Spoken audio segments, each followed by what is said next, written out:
crazy? Are you crazy? Sorry. Are you the owner of a crazy RFP process? Well, if you are, don't scroll down.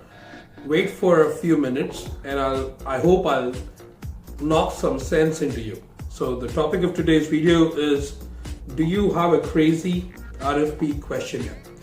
So as usual, I come up with 3 points.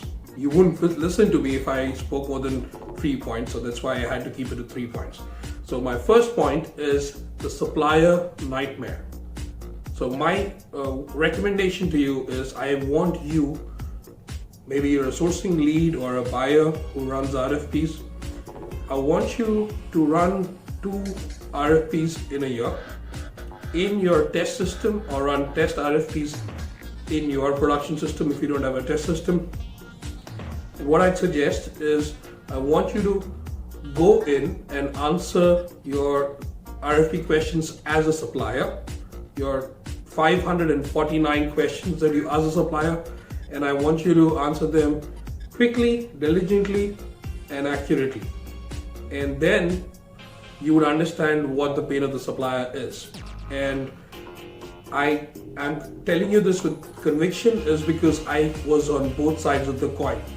I was a buyer and I had a team of buyers who I led as well. So I used to run RFPs back in the day, and then I moved into procurement transformations, and guess what? I could make out by responding to my customer's RFP how painful the procurement transformation is going to be. So I hope none of my customers are hearing. Even if they did, I must have fixed their RFP process. I hope so. So do give it a shot and see and try to improve your RFP process. Don't keep it crazy. So that's my first point. My second point is Spreadsheet Love. Now, here's a funny story. So we had this wonderful organization spend millions and millions of dollars and taken a new procurement solution.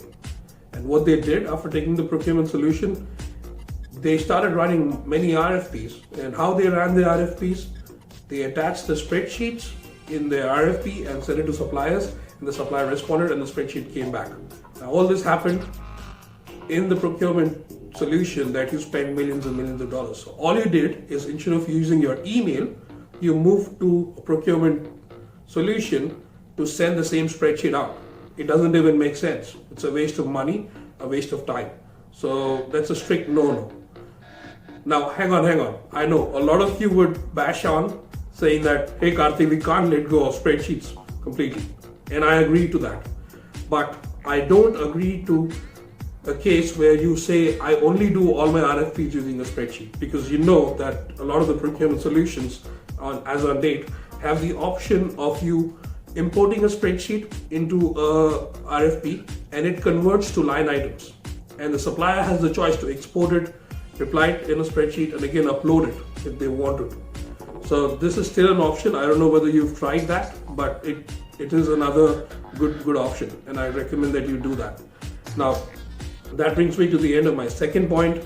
Third and last point of today's video is, the third and last point is Special Sally. You know what a Special Sally is? So we have one team with 6 people, basically working under the same category, and everybody has their own recipe for an RFP. So they say that their RFP is special, or their RFP brings better results the way they put in the content. Same goes with the other person and the other 3 people or 4 people in the team. So this is true craziness.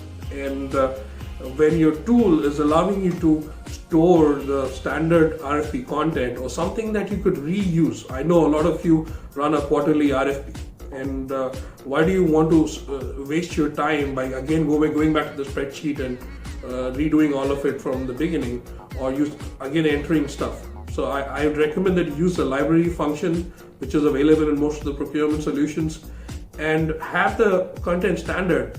What if you had a sick day or you got hit by a truck? Then you wouldn't be able to run the RFP because you had a special recipe. and we could have someone else run it on your behalf if you have a standard content. So do give it a try. It's not as bad or as difficult as you think. Now with that, we've done with the 3 points for today's video. I have one small favor to make. I want you to disagree to me if you don't agree with these 3 points, and give me what you don't agree about. So put your comment as disagree and what you don't agree with. I would be glad to learn from you. That's why I'm making these videos. If you do agree, agree to it and give me more points. I just put in these 3 points which I thought made the most sense. I know we have a million more, so do share them in the comments. We'll all learn together, and I might put in a checklist of items of what not to do to avoid being someone who owns a crazy RFP process. Well, thank you so much, guys. It's been a pleasure making this video. Stay tuned for my next video. Bye-bye.